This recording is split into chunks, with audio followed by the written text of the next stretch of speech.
Salut à tous. Abonne-toi et mate la suite de l'actualité sur ta chaîne YouTube car frappé de plein fouet par les sanctions illégales, illégitimes et inhumaines, de la part de l'organisation supranationale CEDEAO, le Mali plie mais ne rompt pas. Depuis un certain temps, discrètement, le facilitateur togolais, Faure Gnassingbé Eyadema, a pris son bâton de pèlerin, en vue de rapprocher les positions entre le Mali et les autres États de l'organisation sous-régionale. Les divergences entre le président de la transition politique au Mali, colonel Assimi Goïta et ses pairs de l'espace CEDEAO, sa popularité à l'international comme au sein de sa patrie est à son zénith. Chantre de la lutte contre le néocolonialisme français, le Mali n'a jamais dissimulé son panafricanisme, au moment où les autres expriment les leurs du bout des lèvres, par des discours édulcorés. Le Mali, quant à lui, ne prend pas de gants pour asséner ses quatre vérités. Il n'a jamais été un pays qui fait dans la dentelle. Ce qui lui a valu les sanctions par procuration de la France, via la CEDEAO. Il défend bec et ongle sa souveraineté, son honneur, sa dignité et le choix librement consenti de ses partenaires. Les chefs d'État, dans leurs petits souliers, tout penauds, songent à faire amende honorable. Pour ce faire, ils ont jeté leur dévolu sur le président Faure Gnassingbé Eyadema. Plusieurs fois, dans la plus grande discrétion, celui-ci s'est rendu au Mali, afin de concilier les points de vue quant à la durée de la transition et au chronogramme de la mise en pratique des différentes réformes.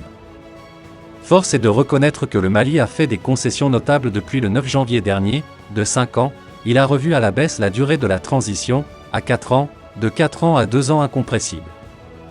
De sources sûres, le bout du tunnel n'est pas loin. Pour le patron de la diplomatie malienne, dans l'émission Mali Curat Azira du 17 mai dernier à 21h, sur LORTM1, Faure Eyadema n'est pas en médiation pour une sortie de crise, mais il fait plutôt de la facilitation, pour une convergence des positions des uns et des autres. Toujours selon lui, nous devons nous nourrir d'espoir, car espérer est dans l'ADN du diplomate qu'il est. Il ajouta cependant que le Mali ne transigerait pas avec son honneur, sa souveraineté, ses intérêts, quel que soit son interlocuteur. La preuve, le Mali a expulsé l'ambassadeur français, Joël Meyer, interdit son espace aérien aux avions militaires français, sommé l'opération Barkhane et Takuba de faire leurs valises, claqué la porte du G5 Sahel et de la force conjointe, le 16 mai dernier. Une question nous taraude. Pourquoi cet acharnement, sous-tendu par le fétichisme de l'organisation de l'élection présidentielle dans le bref délai de 16 mois, avec le retour des civils au pouvoir? La CEDEAO n'est pas sans savoir que les terroristes ont provoqué la disette en allant brûler les champs de riz à Nyono, abattre le bétail, affamant la population. Or, le Mali va célébrer, ce mardi 24 mai, l'an 1 de la mise à l'écart de la première équipe de la transition dirigée par le président Bandaou et le Premier ministre Mokhtar Ouane.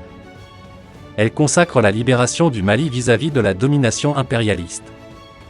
Grâce à ses actions courageuses et à ses décisions libératrices, le colonel Assimi Goïta, président de la transition, rétablit petit à petit le respect du Mali, bafoué par des gens sans foi ni loi agissant au nom d'une démocratie prédatrice, sur la scène internationale. Les Maliens sont-ils prêts à accompagner ce combat jusqu'à la victoire finale contre les ennemis intérieurs et extérieurs de notre pays? Il a fallu cette phrase du Premier ministre, Choguel Kokala Maïga, à la tribune de l'ONU, en septembre 2021, pour que le monde entier sache que la gouvernance a changé dans notre pays. Le Mali a été abandonné en plein vol. Elle a mis le feu à la casse du néo-colonialisme français qui gérait le Mali à travers ses valets vêtus d'un manteau démocratique maculé du sang du peuple malien.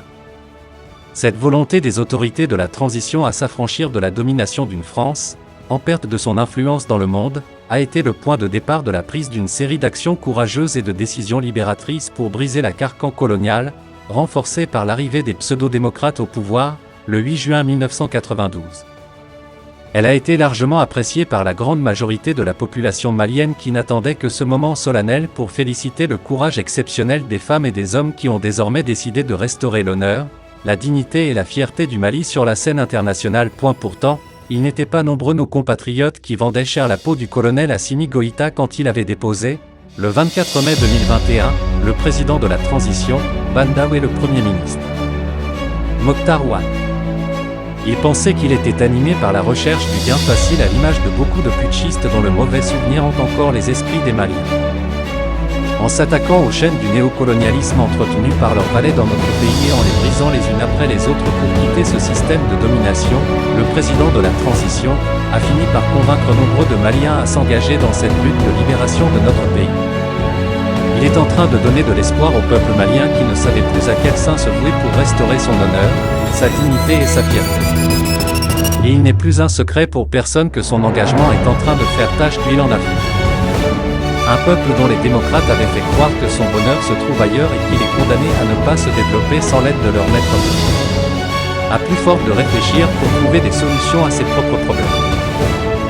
Aujourd'hui, ce cordon ombilical dont les démocrates s'accrochaient pour sucer le sang du peuple malien